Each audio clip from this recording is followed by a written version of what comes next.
Hello, this is the Fiction Nonfiction Podcast from Literary Hub, where we believe that every issue in your Twitter feed or on the evening news has already been tackled somewhere in literature. I'm Whitney Terrell, the author of the novel The Good Lieutenant.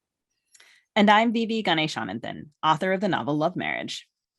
Have you ever been banned? You mean like at a club? Yeah, why not? At a club, at a bar?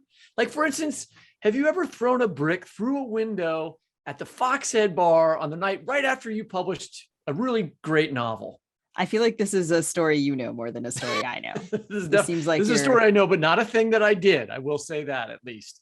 Yes, you're right. The banning that I actually want to talk about, maybe I'm just like trying to resist this topic because I find this topic terrifying and scary, but the banning that we are going to talk about, that I want to talk about, is not the kind of banning that goes on at a bar at like the Foxhead, which is... I would be terrified to be banned from the Foxhead, though. Let's be clear. I know. It's a famed writers bar in Iowa City, as we both know. But there are plenty of patrons at that bar who would be familiar with the topic that we're going to talk about today. The actual banning that we're talking about today is book banning. I really wish it was just bar banning. But unfortunately, a new wave of book banning appears to be sweeping the country. And on the surface, these bans often focus on explicit sexual content, like what Texas governor and I have other epithets. Greg Abbott termed, and I'm quoting, just like paralyzed over his name. I just got to it and was just. We've had three what the fuck. No, we've had two what the fuck Texas episodes already. We're sick of this guy. Anyway, Greg Abbott is concerned about the presence of pornography and other obscene content in a November 2021 letter to the Texas Board of Education. But in practice, hide your surprise, objections to explicit sexual content seem to be applied mainly to books that cover ideological territory that conservatives like Abbott don't approve of and don't want to talk about: LGBTQIA plus identity and race.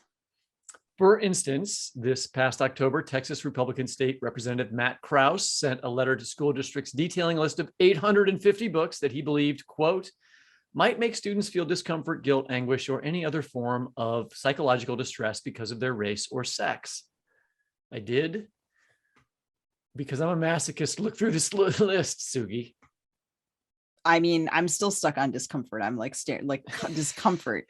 God forbid. I tell you what, I had discomfort looking through this list because I thought this list was God forbid anyone should be uncomfortable for 9 seconds. What did you find? What did you find? You can get a decent sense of what's going on here. And I mean, what's really being banned by looking at the titles on Krause's list. And these are not books that have been banned, but I think that he was proposing these as possible, ideas for banning. So the books that Krause is flagging as suspect include titles like LGBTQ rights, LGBTQ plus athletes claim the field, Queer There and Everywhere, 23 People Who Changed the World, Drag Queen, A Tale of Angst and Wigs. Are you getting the picture here? There's a target. I mean, what do these things have in common? And also on that list are books with titles like 2020 Black Lives Matter Marches, Black Lives Matter, From Hashtag to the Streets, Hashtag Black Lives Matter, Protesting Racism, Me and White Supremacy. So that was the book by Matt Krause, actually. He's banning his own book. I'm sorry. No, that's a joke. Maybe he did search and replace for Black Lives Matter, though. I do think that's one thing he did in composing that list. I find these people so tiresome. Okay. Anyway. Not very subtle. This is not very subtle. So we are going to talk about the implications, dangers, and causes of this new wave of challenges to what Americans can read with two fantastic writers. So for our next episode, we'll be talking to Farah Jasmine Griffin, author of Read Until You Understand: The Profound Wisdom of Black Life and Literature. And today we have the pleasure of speaking with novelist Garth Greenwell. Garth is the author of What Belongs to You, which won the British Book Award for Debut of the Year, was longlisted for the National Book Award, and was a finalist for 6 other awards, including the Penn Faulkner Award, the James Tate Black Memorial Prize, and the Los Angeles Times Book Prize. A New York Times Book Review Editor's Choice, it was named a Best Book of 2016 by over 50 publications in 9 countries and is being translated into 14 languages. His new book of fiction, Cleanness, was published in January 2020. A finalist for the Lambda Literary Award, Cleanness was named a New York Times Notable Book of 2020, a New York Times Critics Top 10 Book of the Year, and a Best Books of the Year by the New Yorker, Time, NPR, the BBC, and over 30 publications. Greenwell is also the co-editor with R.O. Kwan of the anthology Kink, which appeared in February 2021 and was named a New York Times notable book. Welcome to the show, Garth. Hi, thanks so much for having me. It's great to have you with us. So I'm going to start off with some facts here. According to the American Library Association, there were 330 book challenges in the fall of 2021, which is more than usual. And in fact, it was enough that the ALA released a statement condemning, and I'm quoting here, attempts to remove materials that focus on LGBTQIA plus issues and books by Black authors or that document the Black experience or the experiences of other BIPOC individuals. So just to start off, when did you start noticing this trend, and are your writer friends talking about it? Well, I mean, challenges to queer material, that's something that I've been aware of my whole life. I mean, I was very much aware of it as a kid in public schools in Kentucky. It was clear to me, or I knew that even teachers who might want to be sympathetic were constrained, legally constrained from discussing queer issues or assigning queer books or even making queer books available to kids. The more, and I guess that, I've never thought that went away. I mean, I've known that that's always been a part of the landscape. And then there's been a much more recent push that I think is as focused on, books centered on Black lives and on narratives that center the Black American experience in nonfiction that are being challenged, as quote unquote critical race theory. And that, it does seem to me that in the last couple of years that has gotten very, very loud. I feel like there's this, we're going to actually also talk about that specifically in our next episode. But I do feel like there's been also this sort of overlap where people are objecting to books about saying it's the sexual content that we don't like, when really it is the ideas in the book that we are objecting to, right? And so they're saying it's inappropriate, because of the sex parts, but what really is inappropriate is what the book is saying. For instance, in the St. Louis suburb, and I live in Missouri, Wentzville recently voted to ban Toni Morrison's novel, The Bluest Eye, because the book was too explicit in its depiction of sexual abuse. In Florida, a school board voted to ban George Matthew Johnson's essay collection, All Boys Aren't Blue, about his experience as a queer Black man. You have taught high school students. Is there an appropriate age for reading sexually explicit content, or is that a dangerous idea in and of itself?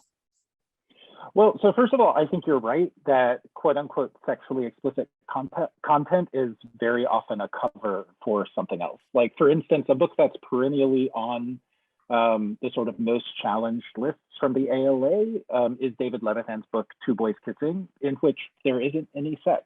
So, that's sort of flagged as being a book that is inappropriate for a certain age because it's sexually explicit. It's not sexually explicit. So Right. Clearly the objection is to something else. Now, as to the second part of the question, I think that's a difficult question, and I do think the idea of appropriate reading for certain ages is potentially a dangerous idea. I also think it's an inescapable one, and I do think teachers have to and are very much aware of the fact that not all kids are developmentally in the same place. Yeah. And I would say that, there is, like, I would not be comfortable with my book Cleanness being taught in a 6th grade class, say. So yes, I mean, I do think there is a question of, sort of coordinating sort of development and the material, the subject, the content of books. That seems to me entirely legitimate. I have a lot of faith in teachers who devote their lives to working with young people and in school communities in sort of having that conversation. And I do think, like, that conversation is going to be a difficult conversation. That's going to be a contested space. I think it should be a contested space. I don't think we should freak out that it's a contested space. I think communities should be part of talking about the curriculum of their schools And I think that, it's fine for there to be differences of opinion there. I also think, there can be a lot of, I don't want to say hypocrisy, because I think it's good to assume good faith on the part of other people. And I think it's perfectly reasonable for parents to be concerned about, the certain questions of explicitness and what their students are experiencing. The explicitness of American culture in general is something that I think, parents are perfectly reasonable to be thinking about in relation to their kids. So, I would not presume bad faith, but if I would sometimes. Sorry about that. I often do. Well, I mean, I think it should be. Yeah, I think we all do, and I worry about that. I think bad faith, the sort of bad faith should be earned. The presumption of bad faith, and that we shouldn't pretend that these questions are easier than they are.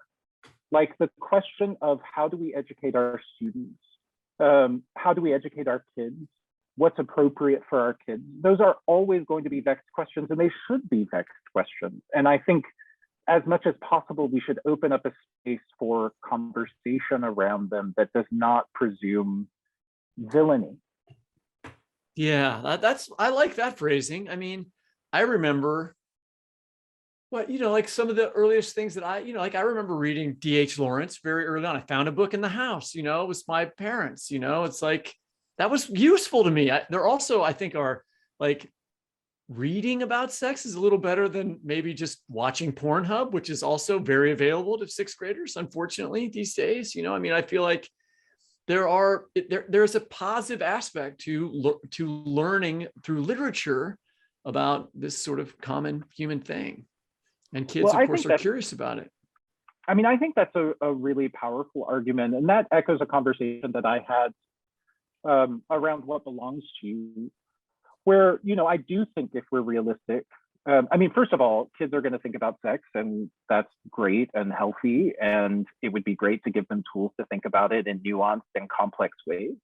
The sort of ubiquity of pornography and of especially kind of ever more extreme internet pornography is something that, were I a parent, would be something that I thought a lot about, and how to equip my kids with better tools for thinking about intimacy than might immediately be made available by that kind of material.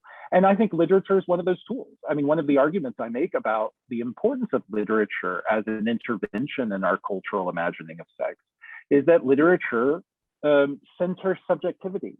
And it seems to me very often that, especially a certain species of internet pornography, goes to great lengths to expunge consciousness from the bodies on screen. And, I do think 16-year-old kids can learn a lot from D.H. Lawrence, who takes sex very seriously as, a mode of communication. But also, when we talk about books in schools, I think we should also be clear that we can be talking about very different things, and that I think different considerations would pertain to a book that I'm going to assign and make required for 100 kids versus, when I was teaching high school, I would very often have units where there would be 5 or 6 books and students could choose a book to read. So in that case, there would be different considerations. And then the question of a book I might recommend to a student to read on his or her own time, or books that are available in libraries. Like, those are 3 very different categories that I would certainly think about in different ways. And it probably, the threshold for me of where, a variegated group of 14-year-olds who are all over the map developmentally, what book I think it would make sense to read with all of them together, as opposed to a book I might want to be sure was on the shelf in the library and I could, sort of direct the student that way. I so appreciate these distinctions you're drawing between, screen depictions and text and these different categories of text. Also, I'm just remembering, as a kid, I don't remember how old I was, but maybe not that old. I remember watching A Streetcar Named Desire, which of course has like a very particular ending. I had no idea what happened in that movie for some years. Like I just didn't know how it ended, my parents had never seen it, didn't ask them. The same thing happens in Gone with the Wind. She's ravished, like even on the page, didn't know what that meant for some years, like the screen depiction of it, like the cutting away. And I think like this is such an important distinction between kind of like body depictions of sex. And when you read, like you have the capacity to imagine so many different bodies in that space, even if it's described, even if the body is described very specifically, you can imagine such a different range of people. So it also feels to me more inclusive. And then you also talked about, I mean, Whitney mentioned The Bluest Eye. And then there's also like subtly here this like question of trauma and when we should become aware of it, which is also in here, like I don't want my kid to know bad things can happen, but if your kid doesn't know bad things can happen. We were exchanging emails also about what had happened within the dream house, and some of what Carmen Maria Machado had said about this is that, you know, if readers don't know that abusive relationships can happen, then of course, then the ability of young people to protect themselves in those situations is less. And so, I mean, all of this seems to me so important. And I think like one of the things I most appreciate about your work is you use the word intimacy, and the depiction there is also so important because like it's the beginning of the time when a parent begins to realize that they can't know everything in their child's mind, which is like horrifying. Oh, I'm already there. I know. And like, right. And it's the intimacy, like the notion that your child was going to turn into someone who's intimate with people and you won't know about it. And, and in Cleanness, there's a passage really early on in Cleanness where the narrator, who's an American teaching in Bulgaria, is talking to a gay student. And that student is describing how moved he is by the poetry the narrator has been assigning. I wonder if you could read that for us.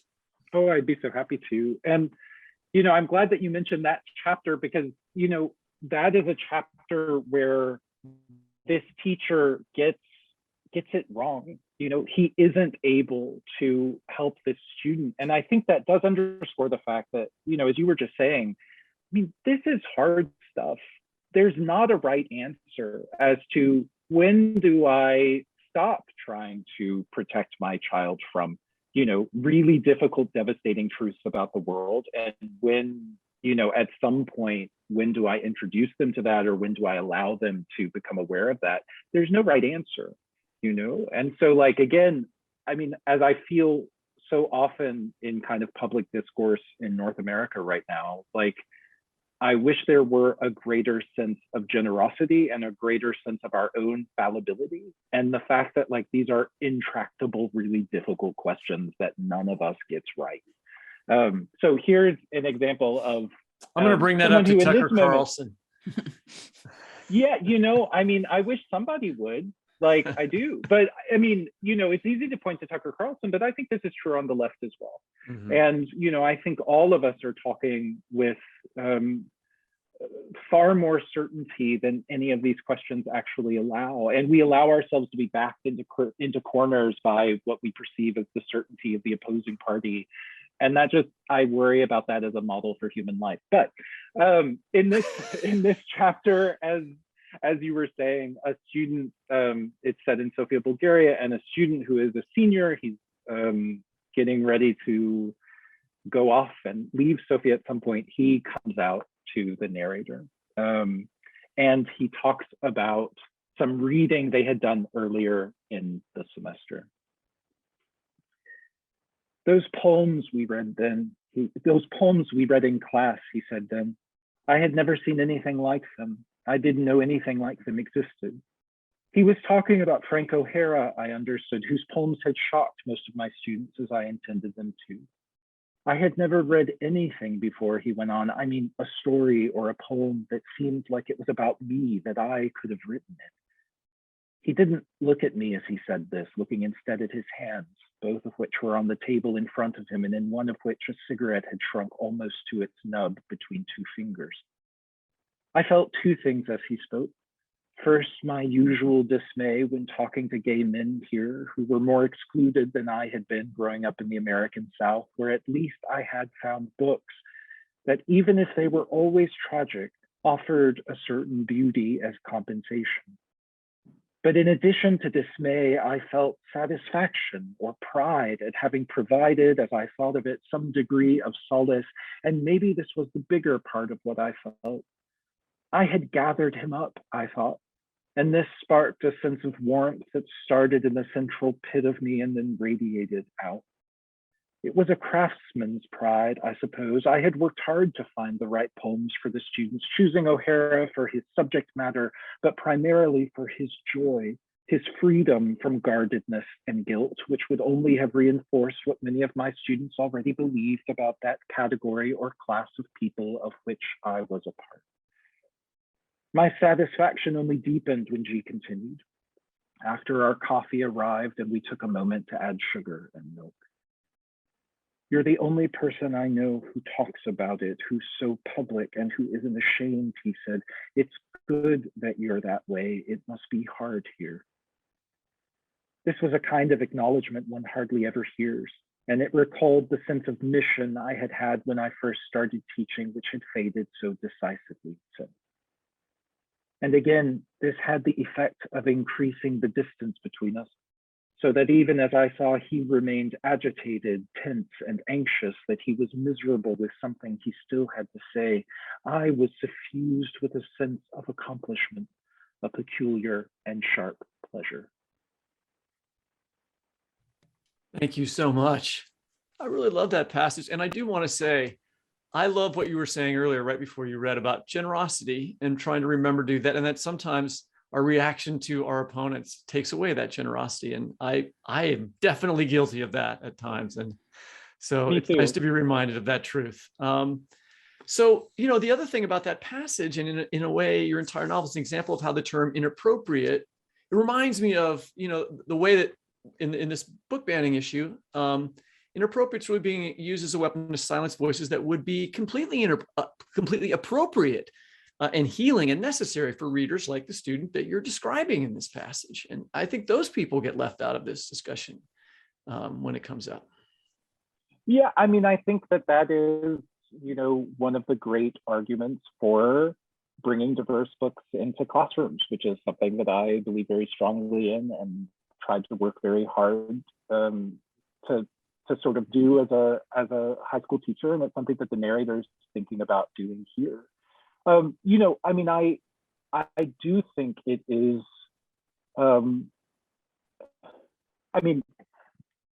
One reason that I think it makes sense to devote one's life to literature, as I've done, is that literature can have this. What for me, as a 14-year-old kid in Louisville, Kentucky, before the internet, was really a kind of salvific force. I mean, I grew up in a place where there were only two stories told about men like me, and they were that we could molest children and we could die of AIDS. That was it. And then when I was 14, I did not have a teacher point me to this, quite randomly, because in a bookstore, this independent bookstore, Holly Cook in Louisville, Kentucky, had a dark little corner of LGBT, actually, I'm sure it was just gay and lesbian literature. And I randomly pulled Giovanni's room off the shelf. And reading Giovanni's room, which is not a happy story, which is not a story that suggests that like being a gay person in the world is going to be great. But it just radically reoriented my sense of my relationship to dignity. And that was something that I desperately needed. So, I mean, that, I took very seriously as a teacher, and really all of my colleagues took equally seriously, that kind of effect one can have. And it's easy to exaggerate that effect. It's easy to, imagine that one has much more power than one has, or that one, something that the narrator in that chapter thinks a little later is how foolish it is to imagine that we can know what our effect is on another person. But every teacher I know takes really seriously how important it can be to put the right book in the right kid's hands.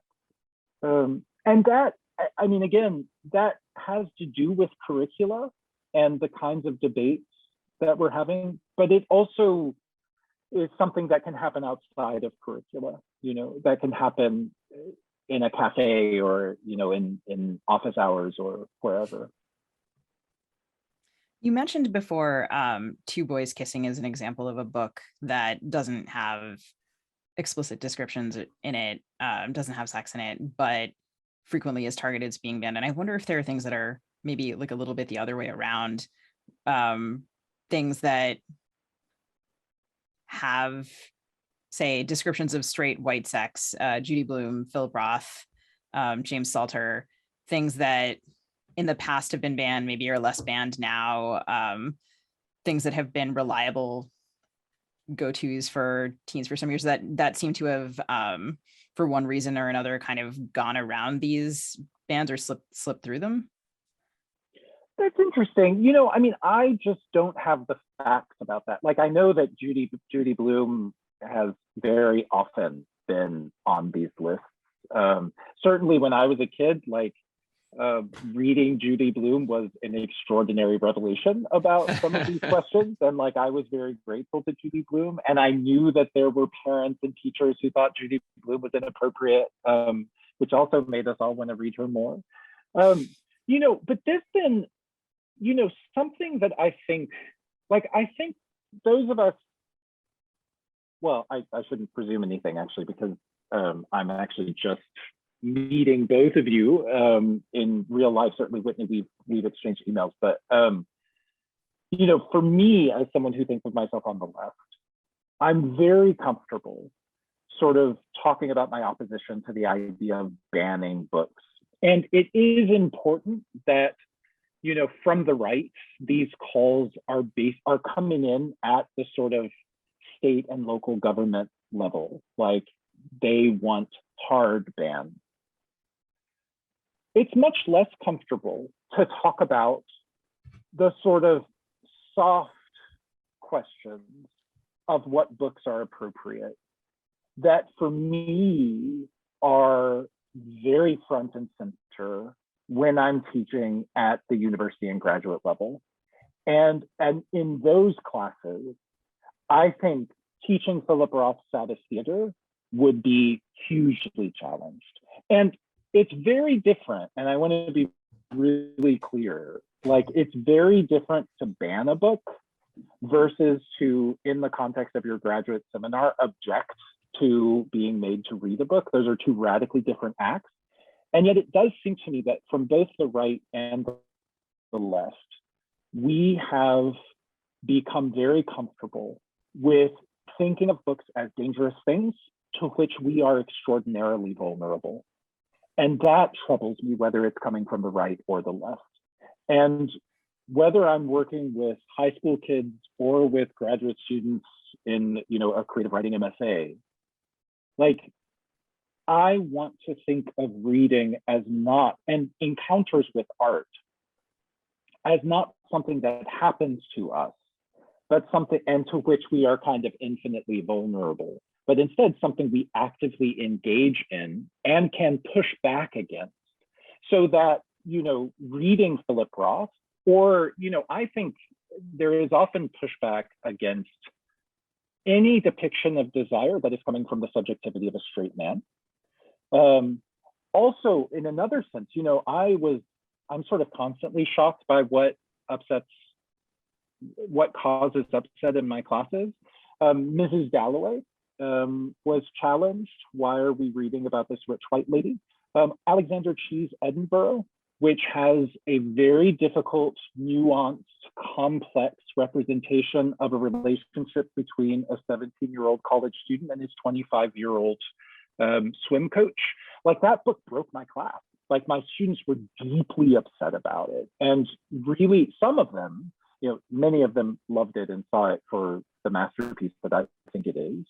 But some of them really felt, I don't know that they used the language of injury, but their affect seemed to be one of injury. And that, I think, I would just like to resist that sense of how art works and how art is useful to us as we live, and to think of ourselves as slightly less vulnerable in relation to art, and to sort of have a more reparative sense of how we can use art that is problematic. And I think that would put us on the left on better footing for pushing back against, people who want to say that David Levithan is, horrifyingly abusive of their children, as opposed to Shakespeare's sonnets, which are 1,000 times more explicit and gloriously so. This is so interesting. Everything you're talking about is very much on my mind. Is I'm teaching an MFA seminar on plot and revision, which uses a lot of screen adaptations. And so, I read ahead of my students and then I do content notes and kind of tuning myself to what should be included in a content note, how to write it. And I don't think, there are lots of ways one can think about content notes. Like, there was a moment early in the class when I kind of thought, should I have had a spoiler policy? And I was like, I love spoilers.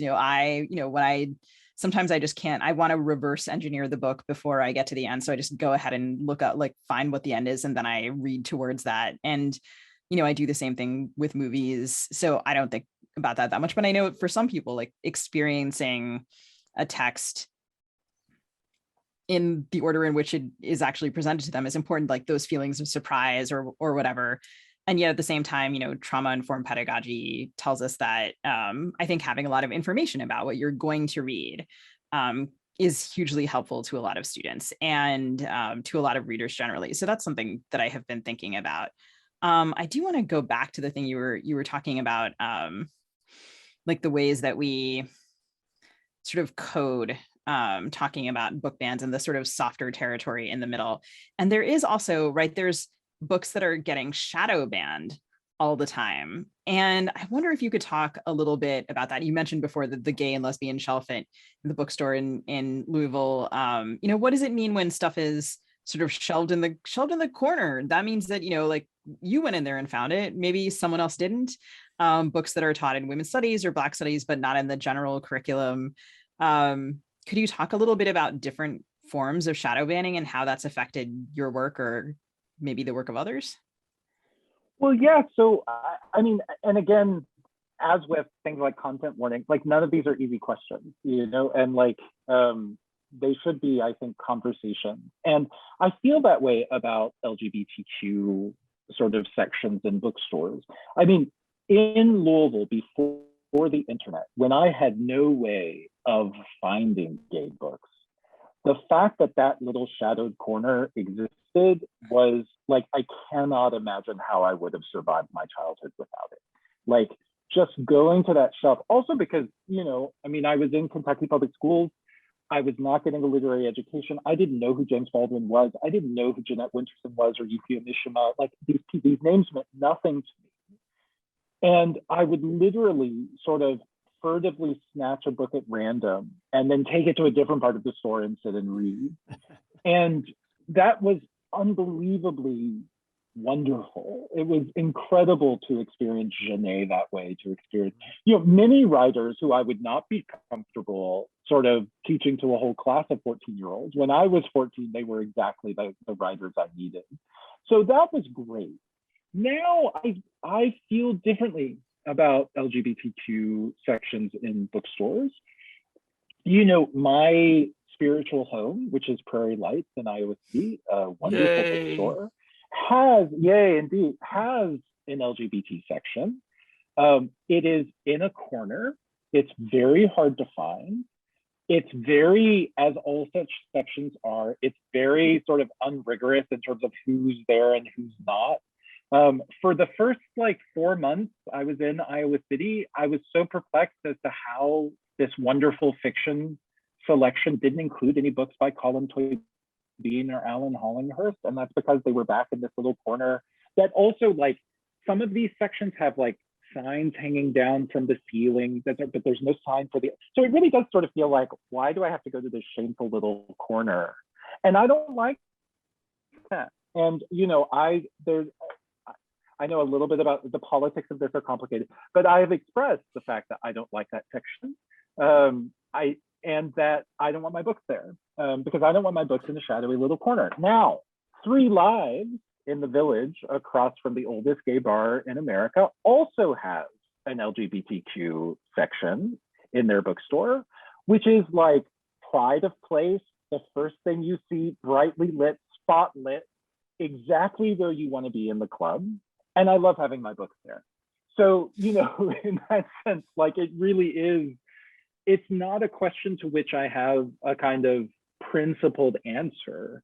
It's instead, it's like, does this feel like the party I want to be at, or does this feel like nobody invited me to the prom, you know? And that's another way in which, you know, I do sometimes think that principles get us only so far, and that context matters and community matters and the way things are talked about matters, and that we're not always going to be happy. Like, and I still love Prairie Light, even though they have that little dark, shadowy section for a few gay books. Like, it's still my spiritual home, and I'm working to try to get them to, you know, move on from that.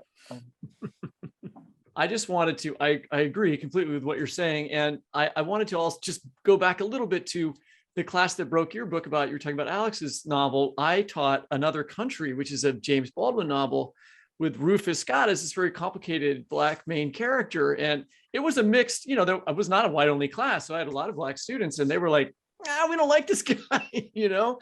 And it was, and I thought, okay, because that book would have not seemed out of place when I was in college. Like, I don't think people would have objected to it in the same way. And I thought that was interesting. I'm learning from that, you know?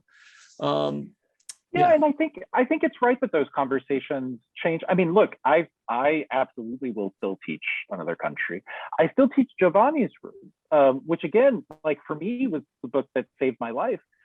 You know, teaching it in a queer aesthetics course at the Iowa Writers Workshop, you know, some students, and I do, like, I put front and center the fact that I do think that a book that has a homophobic logic at its heart.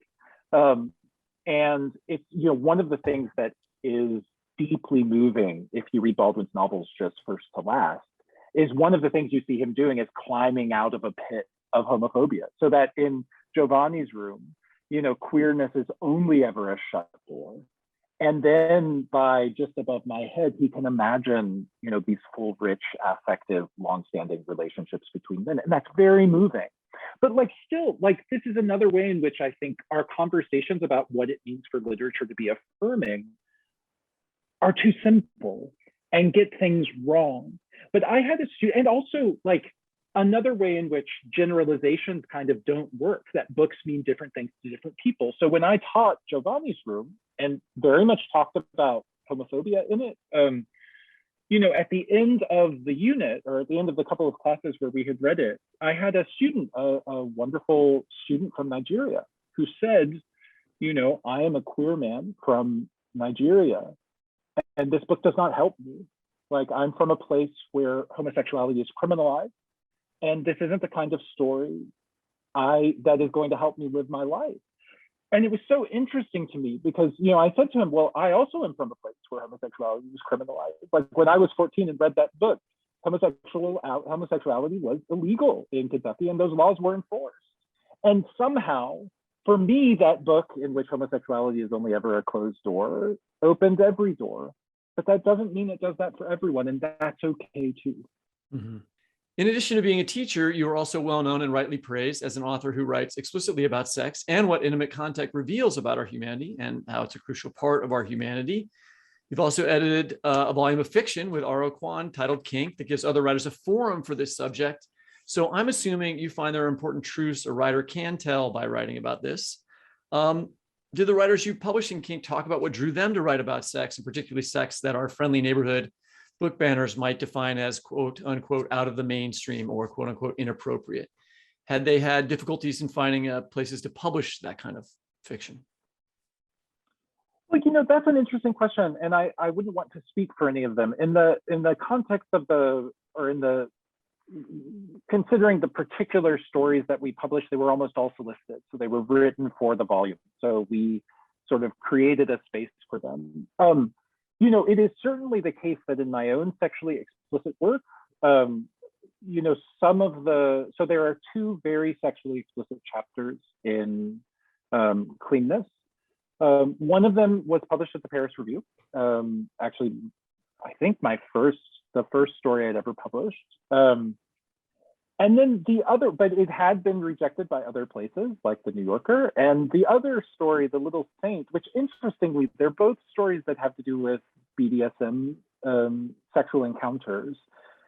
Gospodar is one in which the narrator is the submissive in the encounter.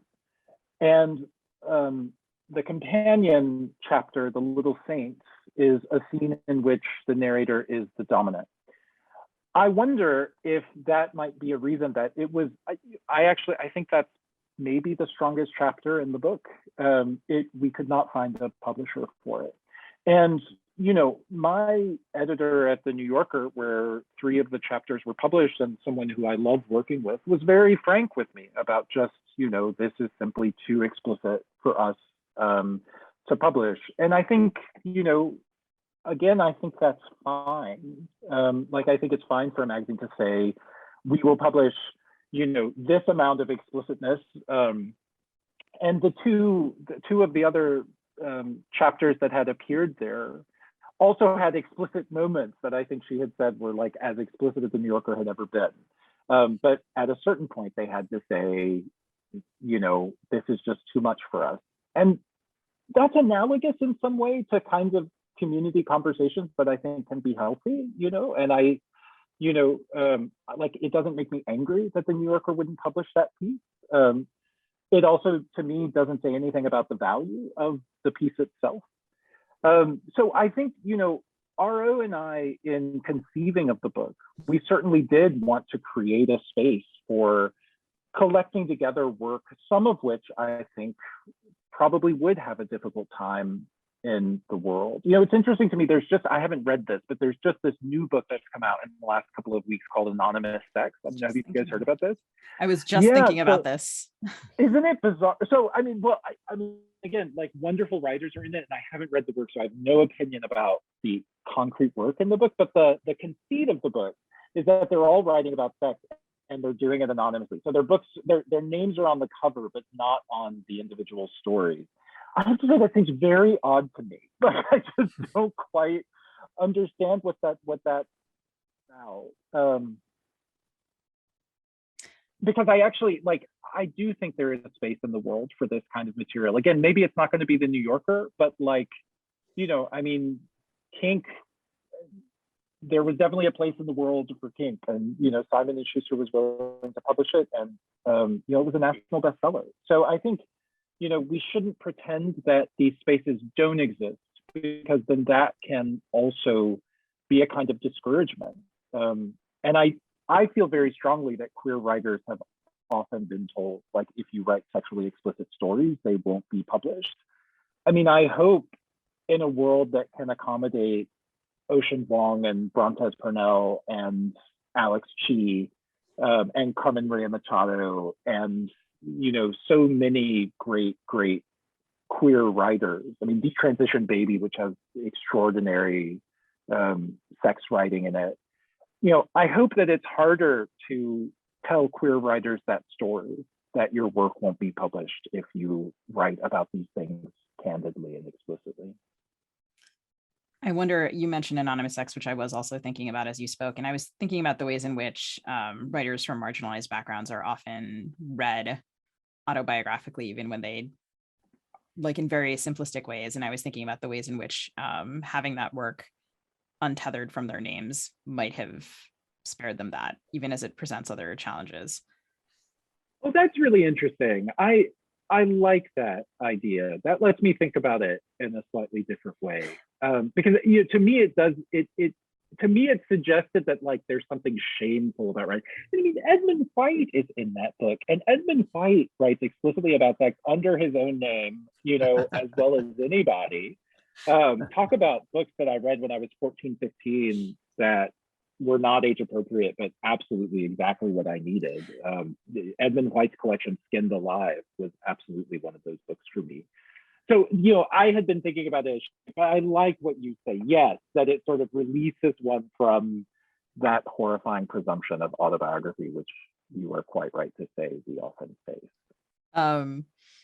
So as we sign off, I just to prove the point that writing about sex can be extremely moving and universally human, we would like for you to read a really appropriate, beautiful sex scene from midway through Cleanness. Oh, I'm so happy to. Thank you. And what a beautiful way to cue it up. I appreciate that. I'm gonna read from the title chapter of the book, and I'm gonna read the very end of that chapter. And the middle section of the book tells this. I mean, really, it's a quite conventional relationship between the narrator and another foreigner, a younger Portuguese man whom he has a relationship with. And in this, what's happening here is this Portuguese man, whose name is R, has just told the narrator about a childhood trauma that I think neither of them really knows how to process. So that's what's just happened. And now they're in the narrator's apartment having sex. I lifted myself off him and reached to the side table to take a condom from the drawer, but as I tore the little package with my teeth, I heard R say, "No." And when I said, "What?" taken aback, he said it again more clearly, "No." And though I hesitated, I set it aside. Since we had met, he had been my only partner. He was the only partner I wanted, but it was a risk I knew. Neither of us could be sure the other was safe, and maybe the risk was part of my excitement. Of course it was. Though it wasn't my usual role or a role I usually enjoyed, I was eager for it, more than eager. I was surprised by what I felt as I slipped myself with lubricant from the same drawer, hissing a little at the cold of it. And then I applied it to R between the legs he had raised. I would take my time. I would be gentle, otherwise it would be difficult for him, I thought. I mean, more difficult. But he didn't want me to take my time. "Go on," he said. "I'm ready," drawing his legs up farther to make room for me.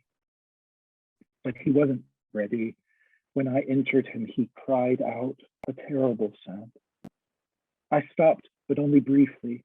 Since he said again, "Go," at least that's what I thought he said, "go," and I pressed farther into him, drawn forward by what he had said and by my own pleasure, which was exquisite. I had never fucked anyone bare before. There was a heat and silkiness in it I had never felt. R had covered his face with his arm again. I couldn't read his expression as I began to move, and really, I was marveling so much at my own feeling that for a moment I neglected his. Anyway, he was hiding it. That was why he had covered his face, to hide from me what he felt. I lowered my own face to the arm beneath which he hid, to the pit of his arm. I loved the smell of him, and tonight, beside the familiar scent, there was something else, his endurance, maybe his response to pain, since pain was what his noises meant, or some of his noises. When I pressed into him, there was a grunt of pain, and when I drew out, a little sound of need, an invitation or demand that I return, so that if it was pain, it was pleasure too, or anyway, satisfaction. I liked that I could make him feel this. I found myself seeking new angles to make him feel more need and satisfaction and pain. It was like a new intimacy, though maybe there was something cruel in it as well. Some cruelty in myself I sensed the shape of, a shape I had sensed before, but never before with R. I would give him what he wanted, I thought, though whether I was giving something or taking it away, I wasn't sure. There was a sudden noise then, a dull crack that startled me, that startled R too. Both of us tensed as the room was filled with wind. With the noise of it and its force, it made the curtains below. I felt it cold along my back. The window beside the bed had come open. There was a way to turn the handle that let it tilt in a few inches at the top. It must have come unlatched. The wind made a kind of accompaniment as I began to move again, a rhythm against which I moved. And as I continued fucking R, I thought of the distance from which it had come. Though maybe it doesn't make sense to think of it as having any origin at all. Maybe it was pure circulation, picking things up and setting them down again willy-nilly, not just broken things, but also things that seem whole, the sands of Africa or Greece. It was moving the very lands, I thought, however slowly. Nothing was solid, nothing would stay put. and I held on more tightly to R and drove into him more fiercely, drawing from him those noises of pain and of need, noises maybe of pleasure too. I wanted to root into him. Even as the wind said all rootedness was a sham, there were only passing arrangements, makeshift shelters, and poor harbors. I love you, I thought suddenly, in that rush that makes so much seem possible. I love you. Anything I am, you have use for is yours. Thank you. That's fantastic writing. I really love that. I love that passage. And thanks for joining us. And listeners, we hope you'll go check out Cleanness and Kink, the anthology Garth edited with R.L. Kwan, and Garth's excellent novel, What Belongs to You.